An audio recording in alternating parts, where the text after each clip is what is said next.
सबसे पहले आप सभी लोगों को जयराम जी की और स्वागत है आपका एक और नए वीडियो में।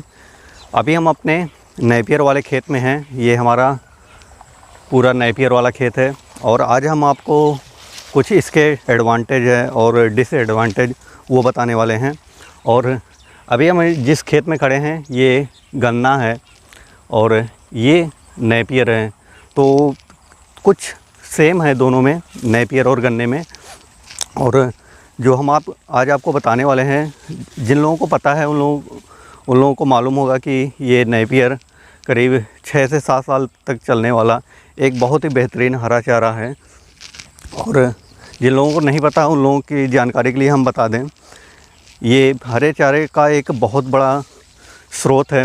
नेपियर जो होता है, कोई भी नेपियर हो, चाहे 4G bullet, super Napier, Taiwan giant king या फिर मक्का क्रॉसिंग या फिर ऑस्ट्रेलियन रेड नेपियर या फिर जो पुराना हमारा आता था CO4 जिसमें कांटे होते थे, खुजली होती थी, तो ये करीब आई थिंक साल भर मिलने वाला हमारे पशुओं के लिए हरा चारा इससे मिलता है। कोई भी नेपियर हम लगाते हैं तो वो करीब 7 से 8 साल तक चलता है बेहतरीन ढंग से। और जैसे बाजरा होता है, चरी होती है, सूडान होता है, ये 1, 2, 3, 4 कटिंग तक जाते जाते हद हो जाता है और सूख जाते हैं, उसके बाद होता नहीं है। तो नेपियर की खासियत ये है कि ये करीब कोई भी नेपियर हो वो 5 से 7 साल तक ज़रूर चलेगा। एक बार लगाएंगे 5-7 साल बेहतरीन ढंग से चलेगा। हम आपको दिखाते हैं, जो ये वाला है हमारा 4G बुलेट सुपर नेपियर, ये इस साइड में, ये हमारे पीछे आप देख रहे हैं, इसे लगाए हुए हमें करीब 2.5 साल हो गए हैं। और अभी तक ये बस इसकी सिंचाई करते हैं, थोड़ी बहुत देसी गोबर की खाद डालते हैं और ये चलता रहता है। और ये जो जॉइंट किंग आप देख रहे हैं इस साइड में और हमारे पीछे यहाँ भी, ये इसे लगाए हुए करीब हमें आई थिंक 6 महीने हो गए हैं। और अभी इसकी एक बार फर्स्ट कटिंग चल रही है। एक्चुअली में अगर आपको खिलाना है तो वो आप 35 से 40 दिन के अंदर में काट के खिला दीजिए। और हद से हद अगर ज़्यादा रखते हैं तो फिर 40, 45 दिन या 50 दिन, मतलब 60 दिन तक आपको कतई काट के खिला देना है। और अगर आप ज़्यादा दिन रखेंगे, जैसे हमारे पास ये देख सकते हैं आप, ये करीब मेरी हाइट 5 फुट कुछ इंच है, तो ये इतना बड़ा है और इसके ऊपर इससे 2 गुना है, मतलब 12-13 फीट के आसपास इसकी ऊंचाई देखिए, वहाँ तक है, 12-13 फीट के आसपास हो गया है। तो इस स्टेज में ये खिलाने के लिए उपयुक्त नहीं है। इसे 130 से 140 दिन हो गए हैं करीब। तो आपको दिखाते हैं, ये देखिए, ये जो नीचे का भाग है ये देखिए पूरा कड़ा हो गया है और इसे हमारे पशु हरे चारे के रूप में नहीं खाएंगे। अगर आप इसकी कुट्टी करते हैं तो भले खा लें, नहीं तो नहीं खाएंगे। और इसके ऊपर ये वाला भाग खाएंगे, क्योंकि आपने सुना होगा कि 12-15 फीट 20 फीट हो जाता है। इसकी हाइट बहुत तेज़ ग्रोथ करती है। हाँ, ग्रोथ करती है, हम भी मानते हैं, लेकिन अगर आप ज़्यादा दिन तक रखेंगे तो वो 12-15 फीट होगी। और लेकिन इसका जो दूसरा पहलू है कि ये लंबाई भी होगी, बढ़ेगा भी, लेकिन ये नीचे का भाग कड़ा हो जाएगा और वो हमारे पशु नहीं खा पाते हैं। इसे हमारी गाय अलग कर देती है, जो नीचे वाला कड़ा भाग है। हमें इतना बड़ा इसलिए रखना पड़ा क्योंकि हमारे मित्र जो हमारी वीडियो देखते हैं वो हमसे ये हरे चारे की डिमांड करते हैं, वो मांगते हैं, तो फिर हम उन्हें देने के लिए वो अपने खेत में लगाएं। इसके लिए हमने इतनी बढ़वार इसकी की है, क्योंकि पौधा छोटा रहेगा तो अगर उसे लगाएंगे तो वो उससे पौधा नहीं निकलेगा। और ये एकदम मैच्योर पौधा है, तो इस वजह से इसे जब लगाएंगे खेत में तो तुरंत पौधा निकल आएगा। तो इस वजह से हमें इतना बड़ा करना पड़ा। अगर आपको खिलाना है तो फिर 35 से 40 दिन, हद से हद 50 दिन तक आप काट के खिला दीजिए। उतने में एकदम नाजुक रहता है, एकदम मुलायम, मतलब बहुत ही बेहतरीन ढंग से खाते हैं। एक दाना भी नहीं छोड़ेंगे कि एक टुकड़ा भी छोड़ दें वो। और हमने जो लगा रखी है वो ये ताइवान जॉइंट किंग और ये 4G बुलेट सुपर नेपियर, और इस साइड में है ऑस्ट्रेलियन रेड नेपियर, और ये है थोड़ा सा जो हमारा मक्का क्रॉसिंग नेपियर है, हम आपको बैक कैमरे से और बेहतरीन ढंग से दिखाते हैं जो और जानकारी देना चाहते हैं हम। ये हमने करीब 6 महीने पहले ये वाली ताइवान जॉइंट किंग लगाई थी, तो इसकी हाइट करीब 15 से 13 फीट के बीच में है। और ये जो मक्का क्रॉसिंग है हमने साथ में ही लगाया था दोनों को, और इसकी हाइट 7 से 8 फीट, 9 फीट, 10 फीट हद है इसकी लंबाई। तो इसका मतलब मक्का क्रॉसिंग जो है वो उसकी बढ़वार बहुत कम है, और लेकिन इसकी एक अलग ख़ास बात है कि आप देख सकते हैं कि ये अभी तक पूरा हरा ही है।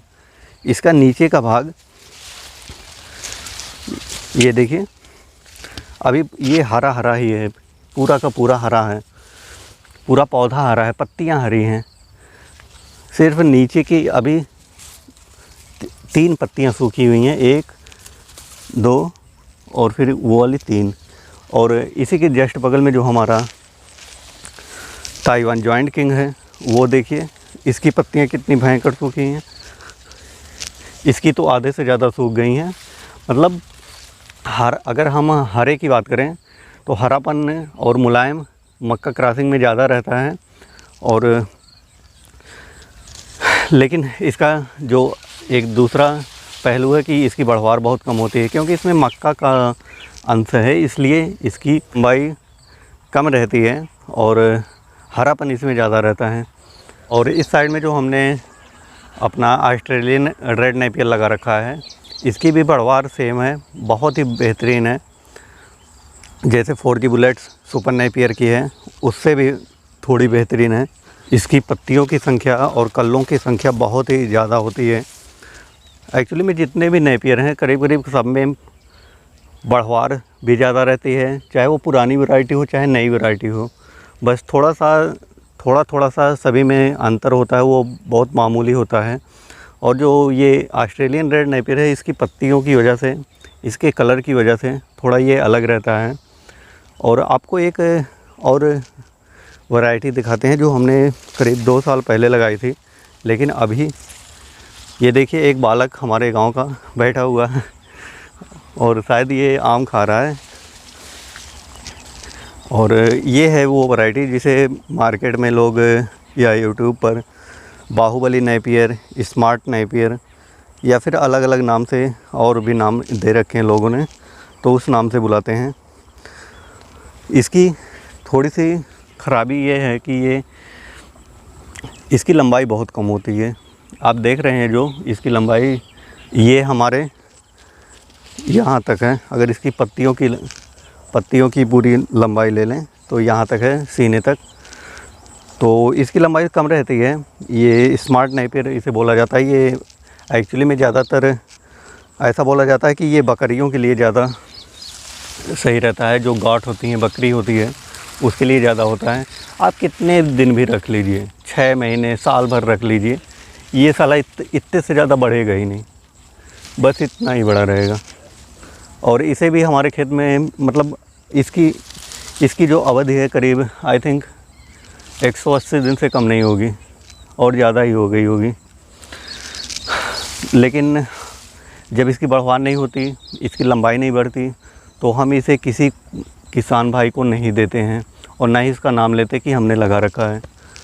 और एक वैरायटी है जो सबसे पहले चलती थी, जो CO4 करके आई थिंक आती थी। ये देखिए, ये है वो वैरायटी जो हमने फर्स्ट टाइम पहली बार एकदम लगाई थी। और ये एक पौधा हमने बचा कर रखा है कि मतलब अपने लिए बचा के रखा है। इससे सिर्फ अपनी गाय को हम खिलाते हैं। और इसके तने में, पत्तियों पर रोएं होते हैं और वो बहुत ज़्यादा खुजलाहट करते हैं। इस वजह से हम इसको किसी को भी नहीं देते हैं, सिर्फ अपने लिए बचा के रखा कि हाँ हमारे पास एक और वैरायटी है। और शुरुआत इसी से हुई थी हमारे नेपियर की, तो इसे हटाना हमने उचित नहीं समझा, बस एक पौधा बचा के रखा है। और जब वो तैयार होता तो अपनी गाय को हम खिला देते हैं। और एक बात और बता दें, जो नेपियर का डिसअपॉइंटेड है वो ये है कि ये सर्दियों के दिनों में बहुत कम चलता है, इसकी बढ़वार बहुत धीमी हो जाती है।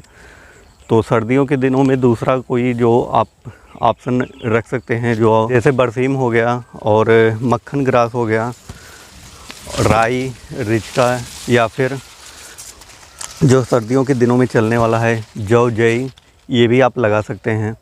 वैसे तो साल भर चलने वाला ये हरा चारा है और बेहतरीन हरा चारा है, बहुत ही बेहतरीन हरा चारा है। लेकिन इसका यही डिसअपॉइंटेड है कि इसका जो एक अलग पहलू है कि जब सर्दियां रहती हैं, ये नवंबर से ही स्टार्ट हो जाएगा, इसकी बढ़वार रुक जाएगी और नवंबर, दिसंबर, जनवरी, फरवरी और फिर मार्च में जब हल्की हल्की गर्मी हमारे यहाँ आती है तब फिर इसकी बढ़वार शुरू होती है। ये जो 3-4 महीने सर्दी रहती है उस बीच में ये आई थिंक 3 से 4 फीट ही बढ़ता है, मतलब एक कटिंग आप कर सकते हैं केवल, उस बीच ही इसकी बढ़वार बहुत कम होती है। तो ये आप समझ के लगाइएगा कि सर्दियों के दिनों में हमें इसके ऑप्शन के तौर पर कुछ और भी लगाना है।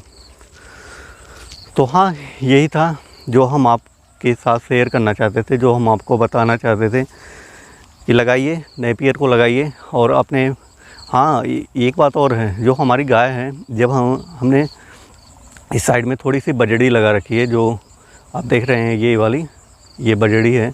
तो शुरू में हमने करीब 1 महीने पहले जब हमारी गाय ने बच्चा दिया था तो हमने बजड़ी शुरुआत में खिलाई थी। तो उस समय उसके दूध का फैट जो था वो कम आ रहा था। लेकिन जब नेपियर को हमने खिलाना शुरू किया तो जो रेट होता है, जो हम डेयरी पर ले जाते थे, तो अभी भी ले जाते हैं, तो जो उसका रेट होता है वो नेपियर खिलाने से कुछ बढ़ गया है। तो इसका ये फ़ायदा भी है, लगाइए नेपियर और खिलाइए अपने पशुओं को। और हाँ, अगर आप लगाएंगे तो वो मेड़ बनाकर, जैसे ये मेड़ है, इस मेड़ के ऊपर लगाएंगे और फिर सिंचाई करेंगे।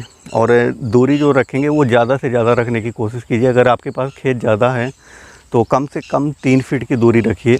जितनी ज़्यादा दूरी रखेंगे उतना ज़्यादा इसे फैलने का मौका मिलेगा, इसके बीच में स्पेस रहेगा तो ज़्यादा फैलाव लेगा। और जब ज़्यादा फैलाव लेगा, हवा पानी ज़्यादा लगेगी, तो जाहिर सी बात है इसकी बढ़वार भी होगी और जो पौधे होंगे ना वो मोटे मोटे होंगे, जो कल्ले होंगे ना मोटे मोटे होंगे। तो आपको यही बताना था, यही जानकारी देनी थी। और इस समय हमारे पास Taiwan giant king, 4G bullet और ऑस्ट्रेलियन रेड नेपियर और ये मक्का क्रॉसिंग भी है, बट इसकी जो स्टिक है वो निकल नहीं पा रही, क्योंकि पूरा का पूरा पौधा 6 महीने से हरा का हरा ही है, तो स्टिक नहीं निकल पा रही है। हमारे पंजाब के एक भाई साहब हैं, उन्होंने मांगा था लेकिन नहीं दे पा रहे हैं। मुश्किल से क्या, एक भी स्टिक नीचे से भी हो सकता है, एक आध स्टिक निकल आए एक पौधे में, वरना नहीं निकल रही है। तो बस यही था, ये जानकारी देनी थी आपको। अगर आप इन तीनों वैरायटी में से हमसे लेना चाहते हैं तो आप हमारे नंबर पर कॉल या व्हाट्सअप कर अपने पते पर आप मंगा सकते हैं। और अगर आप अम्बेडकर नगर, अयोध्या, फैजाबाद, बाराबंकी, सागंज, जौनपुर, बस्ती, गोरखपुर या बहराइच, गोंडा के आसपास के हैं तो आप हमारे यहाँ आकर ले सकते हैं। हमारा पता जो है वो आपको पता होगा, अयोध्या श्री रामचंद्र जी की जन्मभूमि, वहाँ से 50 किलोमीटर पूरब की साइड में आजमगढ़ की तरफ हमारा घर है। हमारा जो डिस्ट्रिक्ट है वो अम्बेडकर नगर है। हालांकि अम्बेडकर नगर पहले नहीं था, इसे काटकर, अयोध्या से काटकर एक नया ज़िला बनाया गया है। अयोध्या एक्चुअली में अयोध्या नहीं था, पहले फैजाबाद था डिस्ट्रिक्ट, तो उससे काटकर एक नया ज़िला बनाया गया है। और टांडा, हमारी जो नज़दीकी सिटी है वो टांडा है। हमारी जो तहसील है वो अकबरपुर है। अकबरपुर बहुत ही फेमस है। तो अगर आप आना चाहें तो अम्बेडकर नगर डिस्ट्रिक्ट में टांडा के पास और अकबरपुर के बीच में हमारा घर है, तो आप आकर हमारे खेत से ही ले जा सकते हैं। खेत से लेकर जाने का फ़ायदा ये रहता है, आप अपने हिसाब से देखकर जो आपको पौधा चाहिए वो आप कटवा कर और बोरी में भरकर आप ले जा सकते हैं। और मतलब सही भी रहता है कि अपनी आँखों के सामने पूरा कटिंग करके, और एक होता है खेत को विज़िट करके खेत में जाकर लेना और फिर एक वैसे मंगवाना, दोनों में थोड़ा अंतर होता है। लेकिन जो दूर है उनके लिए तो मंगवाना ही ठीक रहेगा। तो बस इस वीडियो में इतना ही। और अगर वैरायटी लेना चाहते हैं तो आप नंबर पर कांटेक्ट कर सकते हैं, हम आपको उपलब्ध करवा देंगे। तो वीडियो कैसा लगा कमेंट सेक्शन में ज़रूर बताइएगा और मिलते हैं फिर किसी और नए वीडियो में। तब तक के लिए जय राम जी की दोस्तों।